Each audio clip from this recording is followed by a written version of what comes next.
Le 11 novembre est un jour de mémoire. Aujourd'hui, nous rendons hommage aux millions de soldats morts pour la France et à ceux qui ont survécu.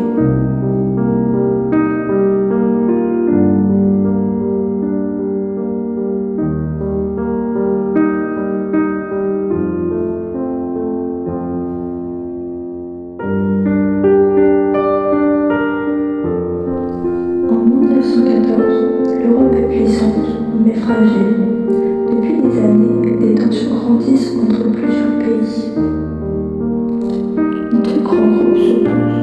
D'un côté, la Triple Entente, la France, le Royaume-Uni et l'Empire russe. De l'autre côté, la Triple Alliance, l'Empire allemand, l'Italie et l'Empire austro-hongrois.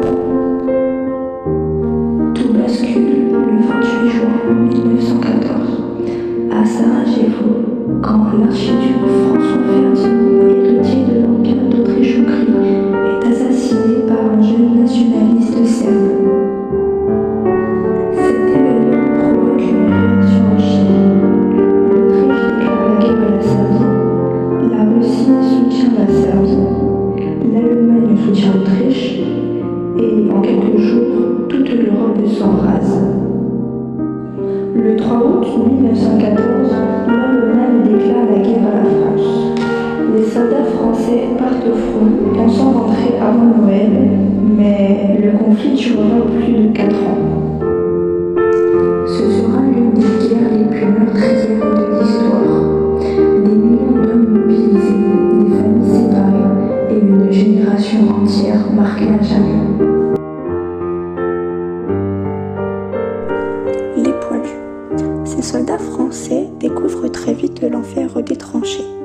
Boue, froid, rats et manque de nourriture deviennent très vite leur quotidien. Chaque jour, le danger est omniprésent. Bombardements, tirs d'artillerie et attaques au gaz. Malgré ces conditions terribles, les soldats tiennent bon pour leur pays et leur famille. Les lettres envoyées aux proches deviennent un lien vital, un rappel de la vie qu'ils ont laissée derrière eux. Noël 1914 restera un moment unique.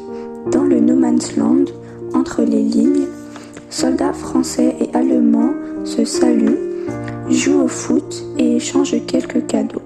Un instant de paix au milieu de l'horreur. La vie dans les tranchées n'est pas seulement danger et souffrance. Camaraderie, solidarité et courage permettent de tenir face à la peur constante. Les poilus se soutiennent, se racontent des histoires, partagent leur maigre nourriture et font face ensemble à l'impossible. Mais chaque jour, des milliers de soldats tombent, marqués pour toujours par la guerre. Ces hommes ont payé le prix fort pour que la France et l'Europe survivent.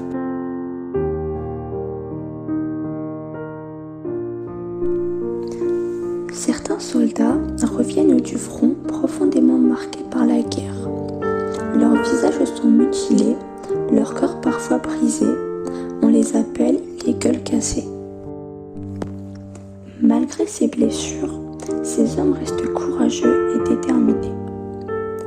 Ils sont le symbole du sacrifice, du courage et de l'endurance face à l'horreur de la guerre. Leurs histoires rappellent à tous que la guerre ne touche pas seulement ceux qui tombent sur le champ de bataille. Chaque blessure, chaque cicatrice est une mémoire vivante de la Grande Guerre. Aujourd'hui, les gueules cassées sont honorées pour leur force et leur résistance et nous rappellent l'importance de la paix.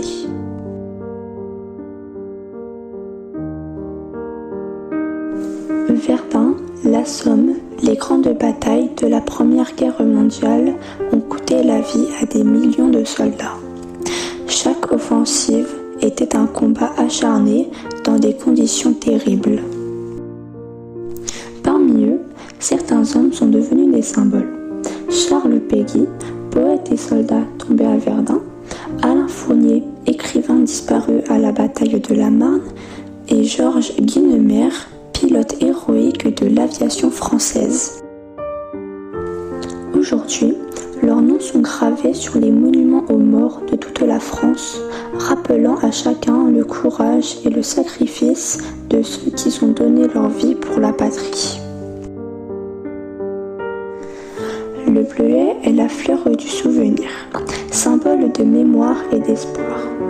Il rend hommage à tous les soldats tombés pour la France. Né après la guerre, le bleuet représente aussi la solidarité envers les anciens combattants et leurs familles. Aujourd'hui encore, le 11 novembre, nous portons le bleuet pour ne jamais oublier leur sacrifice. Le 11 novembre 1918, à 11h, les canons se taisent enfin. Après plus de 4 années d'horreur, la guerre prend fin avec la signature de l'armistice dans le wagon de Rotonde. Mais derrière la victoire, la France pleure près d'1,5 million de morts et des millions de blessés. Partout dans le pays, des monuments sont érigés pour rappeler leurs noms. Chaque 11 novembre, devant ces monuments, nous nous souvenons d'eux et nous promettons de ne jamais les oublier. En 1920, la France décide d'honorer tous ceux qui ne sont jamais revenus du front. Sous l'Arc de Triomphe, à Paris, on choisit un soldat sans nom tombé pour la patrie.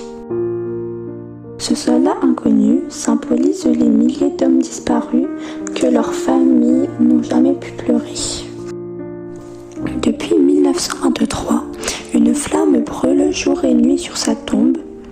Elle rappelle à chacun de nous que le souvenir ne doit jamais s'éteindre.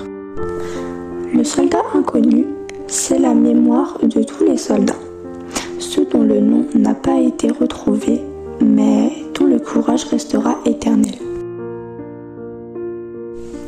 Plus d'1 siècle après, le souvenir de la Première Guerre mondiale reste vivant.